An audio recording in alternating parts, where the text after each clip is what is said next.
परमेश्वर की आत्मा मजबूर करने का एक घटना बताना चाहता हूँ। परमेश्वर आत्मा मजबूर करने का एक घटना दसना चाहना है। वो चीन में हुआ घटना है। वो चीन में हुई घटना है। एक बेटी एक बहन जब बपतिस्मा लेते समय उनको 17-18 उम्र का बीच में था, और एक नौजवान बेटी सी, और जिस समय उसने बपतिस्मा लिया उसकी 17 या 18 साल की उम्र सी। बहुत तेरे लोगों को चीन में बपतिस्मा देने के लिए प्रभु ने मुझे कृपा दी। बहुत सारे लोगों ने चीन में बपतिस्मा देने के लिए प्रभु ने मेरे कृपा दी। जगह जगह में सेवा शुरू करने के लिए प्रभु ने कृपा दिया। बहुत सेवा बढ़ रहा है चीन में, और बहुत सारी जगह पे प्रभु ने सेवा आरंभ करने के लिए कृपा दी। हुण सेवा बहुत बढ़ रही है, बहुत ही बढ़ रहा है, बहुत ही बढ़ रही है। बहुत लोग जेल में हैं और बहुत सारे लोग जेलों में बंद हैं। ये बेटी देखने के लिए सुंदर थी, और ये बेटी वेखने में सोहनी सी, सुंदर सी। जब उन्होंने बपतिस्मा लिया, पवित्र आत्मा पाया, गवाही देना शुरू किया। और जब उसने बपतिस्मा लिया, पवित्र आत्मा पाया, गवाही देनी शुरू की थी। पुलिस उनको पकड़ के जेल में डाल दिया। पुलिस ने उसको फड़ के जेल में बंद कर दिया। 82 डेज उनको नंगा रखा, और 82 दिन उसको नंगा रखा।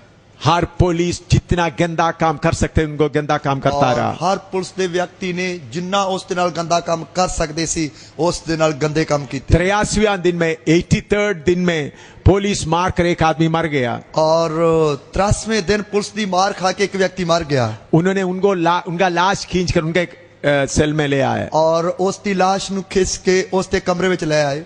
उनको बोले इनको जिंदा करो, और उसनु कहते इसनु जिंदा कर। उन्होंने बोला मुझे एक मेरा नंगापन छिपाने के लिए कुछ दो। और उसने आखा मेरे नंगेपन नु टकन वास्ते मैंने कुछ दे दो। एक तौलिया दिया, तौली से सिर और छाती वगैरह छिपाया। और उसनु एक तौलिया दिता गया जिसके नाल उसने छाती वगैरह बाकी अंग छुपाए।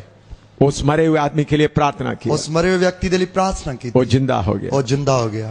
84 दिन में उनको आजाद कर दिया। और 84वें दिन उसनु आजाद कर देता। उन्होंने प्रचार करना शुरू किया। उसने प्रचार करना शुरू किया। 2.5 साल के अंदर 2.5 साल के अंदर 22 कलीसिया साबित किया। 22 कलीसियावां उसने स्थापित की थी।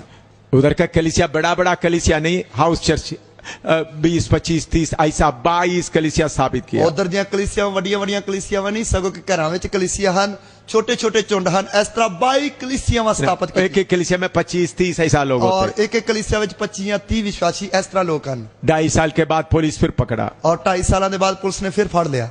उनको घसीट कर एक खेत में ले गए। और उसनु घसीट के खेत विच ले गए। गन्ने का खेत में था, और गन्निया दा खेत सी। उस खेत में हमारा कुछ विश्वासी लोग गुप्त में जाकर छुप गए। और उस खेत में साडे कुछ विश्वासी लोग गुप्त में जाके लुक गए। उस बहन को नंगा किया, उस भैन नु नंगा किया। एक छाती काटा, और उसकी एक छाती जड़ी कट दी। कुत्तों को, ये जो पुलिस कुत्ते को दे दिया। और पुलिस ने कुत्तियां नु दे दी। फिर उनको बोला तुम यीशु को इनकार करो। और फिर उसनु कहने लगे तू यीशु मसीह का इनकार कर। बोला नहीं। उसने कहा नहीं। दूसरा छाती भी काट दिया, दूसरी छाती भी काट देती। फिर उन्होंने बोला यीशु को इनकार करो। फिर कहने लगे यीशु का इनकार कर। नहीं, नहीं। उनका पीछे ये बटक ये काट दिया, और उसका पिछला हिस्सा सी वो काट देता। नीचे ऐसा गिर गया, और हेठा डिग पई, प्राण दे दिया। प्राण दे देते। पुलिस चले गए, पुलिस चली गई। भाई लोग उनका फोटो लेकर, उनके ऊपर एक चादर डालकर फोटो लेकर मुझे भेजा। और भरावां ने उसके उत्ते एक चादर विछा के उसकी फोटो लेके मैनू कली। मैं उनको याद करता हूं। मैं उसनु याद करदा हां।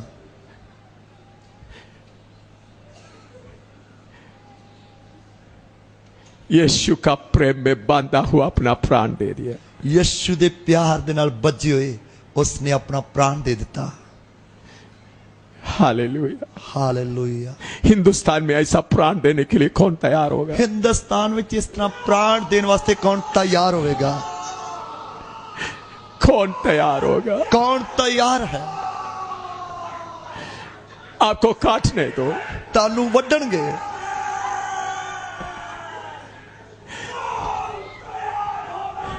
शहीद होने का दिन आया है, कौन तैयार होगा? शहीद होने का दिन आया, कौन तैयार होगा?